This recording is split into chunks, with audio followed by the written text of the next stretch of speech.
Do you see parallels between the Soviet school system in the 80s and what we have now? I do, but we're not nearly where the Soviets were. So I want to be very clear that we are watching the ideological capture of America's universities in real time, if it hasn't already been achieved. And there is much indoctrination that is occurring, not just in higher education, but also in K through 12. So on a scale from 1 to 10, if 10 is the Soviets in the 80s, where's the U.S. now? U.S. schools? 5. Oh, so there's a lot of work for educational administrators left to do to fully indoctrinate people. What were some of the things that they were doing in the Soviet schools that you see parallels in our schools today? The children in the Soviet schools were not being taught to seek the truth. They were being overwhelmed with facts. One of the best ways to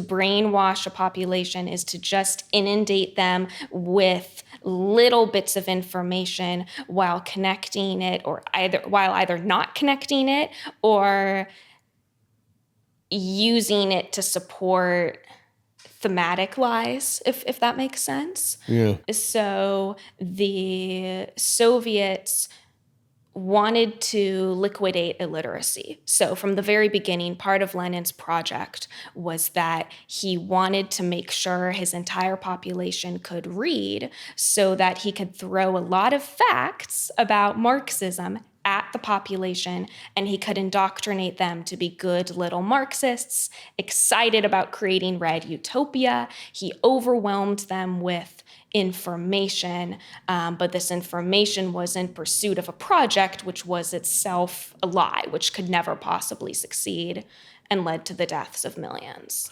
So what were the, just so that I have a better idea of this, what were the top 3 ideas the Soviets wanted their population to know? They wanted their population to be atheist, for starters. Okay. So they had many textbooks on atheism because they wanted their people to know that the state and the party were always right. The party was the arbiter of truth. I would say top 3 ideas that they pushed on the population: God does not exist, the party is always right, and we are building utopia. We are building red plenty, and therefore all else, we can go into the details of what specifically they wanted the people to do to support the party. So education was geared, like the telos of education was to embed those foundational principles in the structure of the kids' education. Yes. Yes. And the goal was to what? Maintain power? Is that the goal? Is this all about power? What is the goal? Is the goal to help they're building utopia to what end? Is the utopia where they maintain power in perpetuity? Is it to help the downtrodden? Is utopia itself the end? I think so, but it was necessarily undefined. Lenin kept it very vague. I can only speculate, but I think it was really about power. It was about power. And he and his colleagues wanted to consolidate as much power as possible. And they used the carrot of utopia as an excuse for amassing power. And they wanted a stateless, classless society. Ultimately, yes. Yes. And the idea behind a classless society, it's been a while since I've read Marx, but the idea behind a classless society is class is the thing that creates division among people. If you eliminate class, you eliminate specifically economic class, you then eliminate the divisions between people, and then you get things like comrade, right? You have more of a brotherly or sisterly orientation. And so the way to move that, again, is through the educational system. Do I have that right? Yes. Yes. So what I would say is the Soviet project was enormous. They wanted to control everything. It was totalitarian from the very beginning. And the word totalitarian, it has total in it, right? They wanted total power. And in order to get total power, you need to control the way people think and what they say and how they live. And you can do that through indoctrination, by education, and then you can censor those who refuse to be indoctrinated, who fail to conform. From the very beginning, the Soviet project was focused upon mass education and mass censorship. How do they censor people?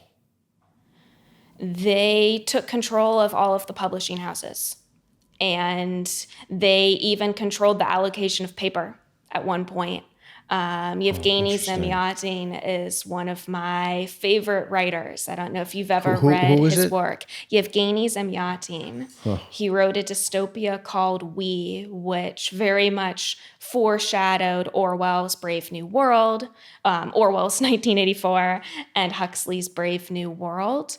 He was a great writer. He was a Bolshevik initially, but he was so frustrated by the corruption of the Bolsheviks and by the censorship. He couldn't get anything published. He was accused of being a devil for daring to ask the wrong questions in Soviet society in the 1920s.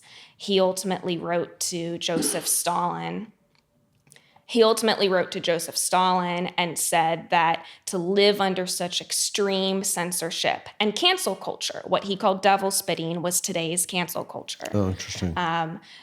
To live in that extraordinarily silenced and oppressive environment was like death. So he asked to be thrown out of the country. He asked if he and his wife could leave because the climate was so bad. And what did they say? Stalin, interestingly, said yes. He let Semyatin go in part because Semyatin, I think, was high profile enough. He had some friends who were high up in the party who helped him, and the international press knew enough of his story. Where did he go? He went to Paris, and he died in poverty. Wow. Did he carry out his anti-Soviet writings there or no? He tried a bit, but he never quite fit into the dissident community there.